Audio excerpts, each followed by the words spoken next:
I'm Alena. Welcome to my kitchen. Today we're canning pears.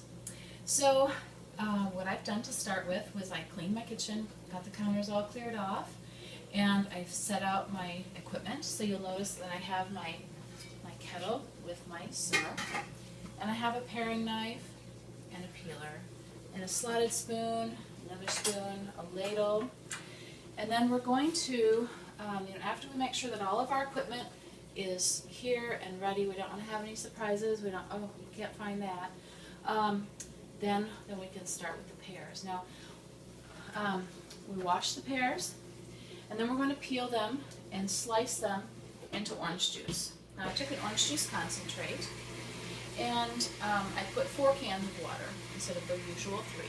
So we just want to make sure that they don't turn brown before we put them in the jars. So once we get that done, we get a nice full bowl so that we still have to keep the pears covered with the orange juice. We get a bunch of pears done, then we'll start the next process. So we've peeled and quartered our pears, and they've set in orange juice. When we got a bunch of them all done, then we put them into this syrup. The syrup was made with 4 cups of water to 1 cup of sugar. That's a light syrup. And we boiled the pears for 5 minutes. We're doing a hot pack instead of a raw pack. So then I'm going to finish off by putting this pear in here. And then we'll put some of this syrup in here. We're going to be using a steam canner today.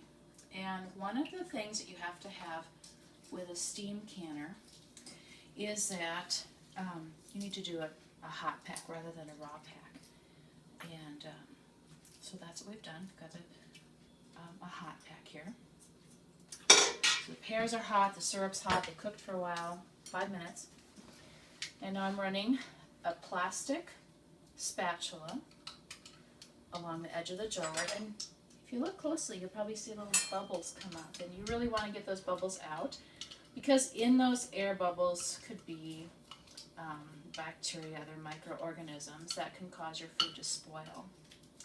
So we're going to get all of those out. Now for pears it calls for a 1/2 inch of head space. Now head space is the space from the top of the jar. So a 1/2 inch is about halfway to that neck. So you want everything to be, the fruit to be fully submersed in the syrup, and the syrup should be the very top thing. Okay, and I'm having a little bit of a difficulty getting all of these things to cooperate with me. So we're going to take out that one little pear. And you really do want to have the right level of syrup and the right level of fruit, and yes, it's worth the little extra effort that you have to put into this because then you can ensure a good seal. Alright, so now we've got that. I'm making sure that there's no little things here on the top of the jar. There's no nicks. There's no fruit. And then I'm going to take my little lid lifter. It's got a magnetic end. My lids have come to a boil, so the rubber has been softened and they are sterilized. And I'm going to put this in the jar and tighten the ring around it. Just tight, not too tight. You don't have to get a wrench to take it off. And then they're ready for the canner. So we have our jars filled, and over here I have them in the water bath canner, 7 jars of pears.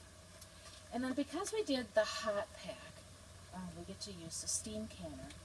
So I've got 6 jars in the steam canner. Now I could fit 7 in here, but it won't allow the steam to circulate as much, so I'm just going to leave it at 6. It's already boiling good. And once we get good steam coming out of these vents, then we'll start timing. Now this gets to process the same amount of time. The steam canner and the water bath canner process the same amount. And for quarts of pears, it's 25 minutes. Newer ones have a temperature gauge on the top, which is going to be my next purchase. I'm really excited about that because then we'll know for sure how hot it actually is in there. So we'll process these for 25 minutes. We'll carefully take them out of the canners and place them in a draft-free place, and we'll let them cool.